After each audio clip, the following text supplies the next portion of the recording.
So hello, good morning. So, nainangutan no? Wow!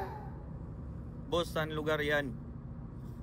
So, yung submarine po natin is located po talaga siya sa Songsan Port.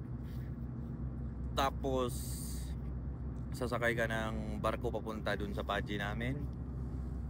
Ang exact location po ng operation ni submarine is sa Udo Island. So, sa Udo Island, so from mainland Jeju City. So if ever galing kayo ng Pilipinas papuntang Jeju Island, pagdating nyo sa airport, sakay ka ng 111 na bus. Tapos bumaba ka sa Songsan Port, tapos maglakad ng kaunti papuntang Songsan Port. Tapos